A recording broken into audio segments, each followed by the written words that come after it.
Welcome back to my channel. Today I'm standing underneath this tree, and it does grow as a tree or a shrub, but this particular one is the Tibouchina grandiflora. Now the thing about this plant is the flowers. Now if you have a look at the flowers, look at that. You get these clusters of purple, and sometimes the whole tree is just full of those clusters.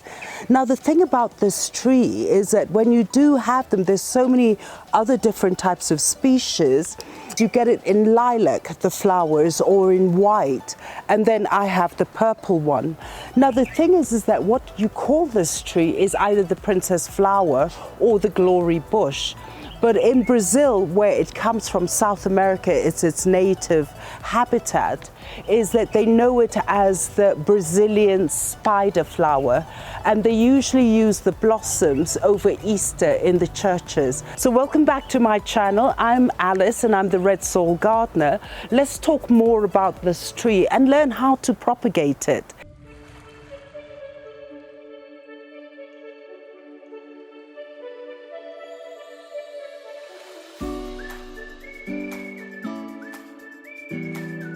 Now the thing about this Tibouchina, which I am going to call the princess flower, as we mentioned earlier, is that it can be a shrub, it can be a tree, depending on the variety. But this burst, a brilliant burst of colors that actually canopy the whole bush or the shrub, is what makes it more spectacular. Now the other thing that makes it more spectacular is the leaves. Different types of princess flowers have different types of leaves. Now, because I have the grandiflora variety, the leaves are a bit more oval and a bit more wider. But other varieties, the leaves are much slimmer. Basically, it is all the same. How you notice is all this vein structure at the back of the leaves, and if you look at it closer, it looks like God's artistic work because everything is so symmetrical. Now when you do turn it over, you get this velvety feel, like it's a bit fuzzy to touch, but it is so amazing, and this is the sort of leaves you do get. Now the other thing is, as we mentioned, is the flower. So eventually, as it does flower, you get this cluster going upwards. Look at that, how beautiful. And if you look inside the flower, there's a tinge of pink, which makes it even more dramatic. But not all the Tibouchina have the same sort of cluster of flowers, because some of them just have single flowers. But once again, it's the whole tree that will be so dramatic once this brilliant colors, burst of colors, sits on top of it as a canopy. Now the other thing about the flowers, because it's so flat, it's so easy for our pollinators, the bees and the butterflies, to be able to come and sit here on the flower. They don't have to dig so deeply to be able to get either the nectar or the pollen. Now, the thing about this beautiful princess flower is, let's look at it. It's actually a very, very easy bush or shrub to look after because it doesn't need that much attention. Now, let's look at the sun.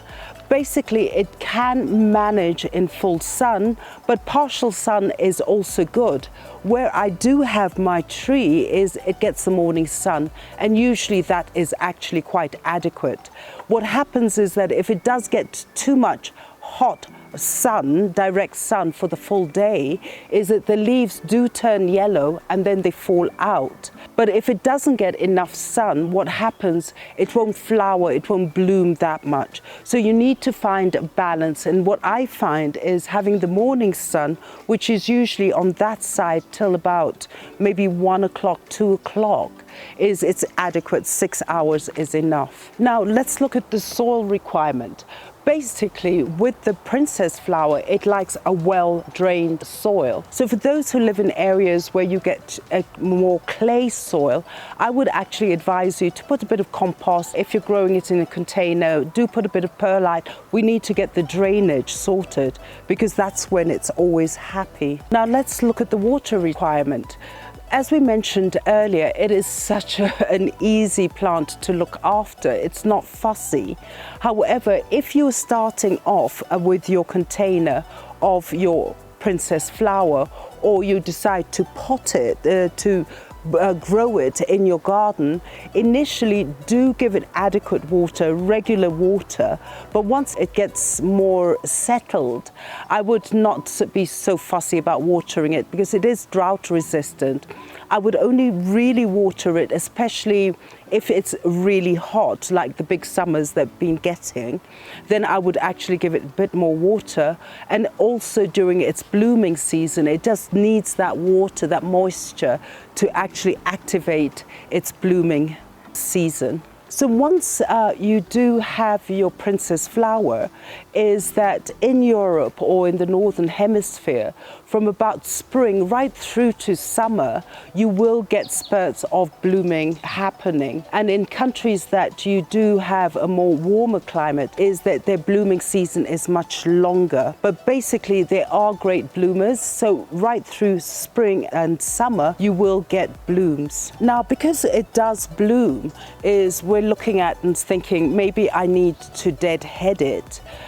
It's not necessary, because some of these plants, as you saw my tree, it's almost about 15 meters high, and it's very difficult to go in there and start deadheading, which could work, but on the other hand, you get so many clusters, I wouldn't recommend it. But what you can do in order to stop it getting very leggy, because they do have a tendency to actually get very leggy, is we do the same pinching technique. Cut the top of the plant, as in cut here, like that, and in that way you encourage more branching to make it into a fuller bush stroke tree. However, there are many people who do grow the princess flower in containers, but there, at least if you do have a container, I would deadhead it, because it's so much easier to do it in a container than to go up 15 meters. Another good plus for our princess flower is basically it is pest resistant and it doesn't get that many diseases. It doesn't. The only thing you have to look out for is the mealybug or the aphids, and usually with that the infestation is not that much. I would just get some soapy water, mix it up and give it a good spray, and the mealybugs and the aphids will go away. So as winter does approach and the threat of frost does come, you will find that your princess flower outside will start dying back. It's like it's going into dormancy. Now what happens is that if you're living in a climate that it does have freezing temperatures, what I would do is actually dig it up, put it in a container, a plastic container, and then take it and put it in your basement and do your preparation for the overwinter preparation. Is just make sure it's insulated. Now the other thing is that you also very sparingly put a bit of water, because we don't want, basically the plant has stopped operating, it's in dormancy, so just a bit of water is enough, but don't over water as if it is still active. And once that happens is that you store it. Now, if you do have your princess flower in containers, I would actually bring it in to your house, and you don't have to uproot it. Just keep it near a sunny window. For as long as it gets a bit of sun, it'll still be okay. So what happens after this is that in spring, you will find that your princess flower will reactivate itself and jump back. So I wouldn't be so worried, but just make sure that if it is outside over winter, as we said, insulate it, or take it down to your basement, or you uproot it, and this could be the time to start making your cuttings for the next season. But you have all those different options. Now, propagation. I just love propagation. So how do you propagate your princess flower? Now, you can collect the seeds, but I have never tried it. The only way that I propagate is actually do your cutting and do a soil propagation. And you could try a water propagation, but in this case, I haven't tried it.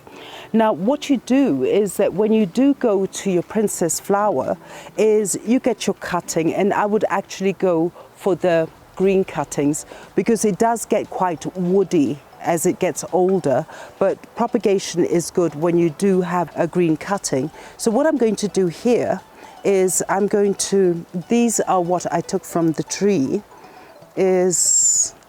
I'm just going to remove those leaves here. So what I'm going to do here again is I'm going to cut just below the node, because we know from the node is where the rooting will come from.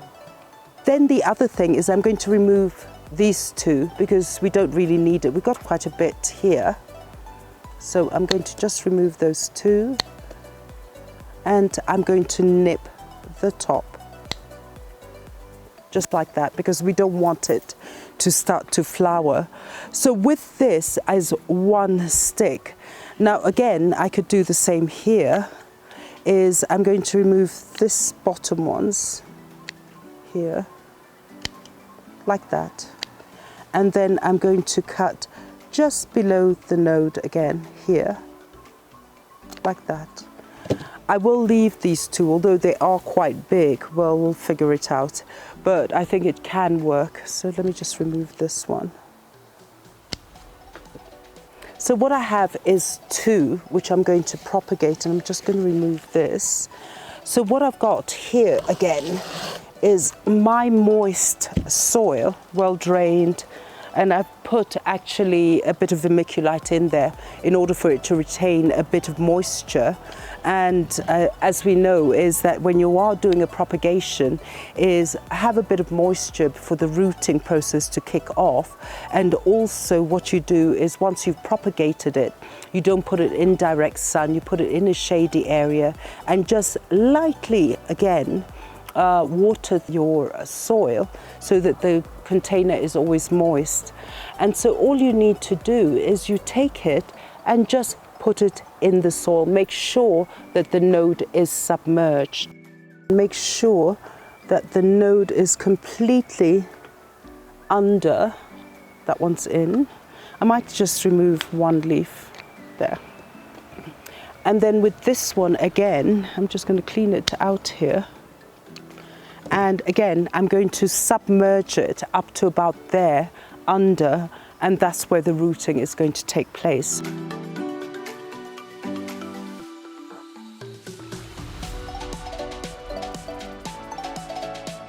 So that is my simple soil propagation. And I usually have a success story with it because they're quite sturdy, these plants. Now, so what we said is that basically you could go for seeds, which I've never tried. We've done a soil propagation. And then the other method you can do is basically with this princess flower, it does have suckers. So what happens is as the tree does grow, is that all its root will produce baby shoots that will sort of pop up. So you could actually go in there, get that baby shoot because it's already got its rooting, and you could use that for propagation purposes, but we're not doing that today. So what I have here is what I did propagate.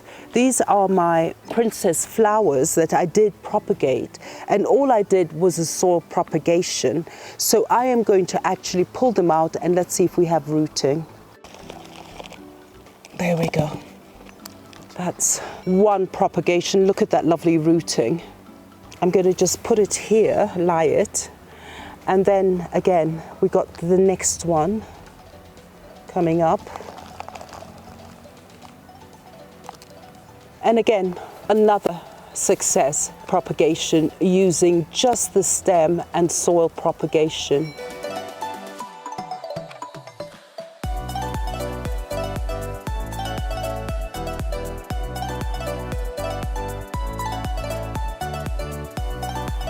My little puppy wants to be a television star.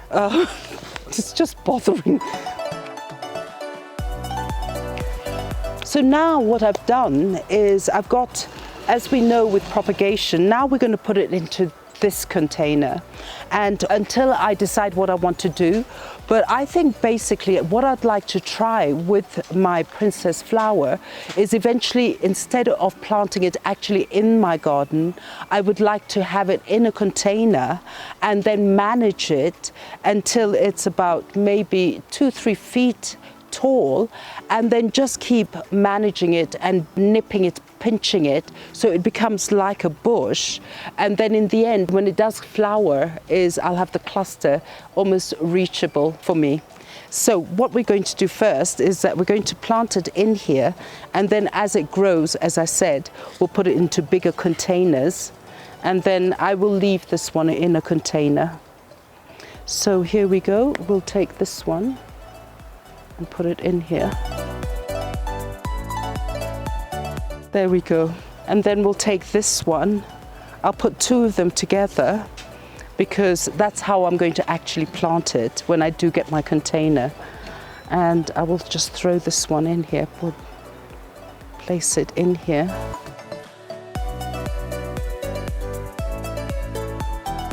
And there we go. So these ones are my propagated princess flower, and soon to be in a container. This is my soil propagation that we look forward to getting rooting. So fellow gardeners, that is how you do a princess flower propagation, and it does work very quickly. So I do recommend the soil propagation, and do have fun with it because it is such a beautiful plant. And I think it's so interesting because also, apart from the cluster of the flowers, it's the shape of the leaves and the feel of the leaves and the artistic design behind it. So thank you so much for following us on this episode. Don't forget to like and share, and also subscribe to our channel. And don't forget to press that notification button so you'll always be notified. Follow us on Instagram, DM us, also on Facebook, and also do send me your comments. I always do try to answer it. So thank you, fellow gardeners. Thank you so much. Do get yourself one of these beautiful flowers. Look at that. Almost matches with my top. So have a lovely day. Thank you very much. Bye.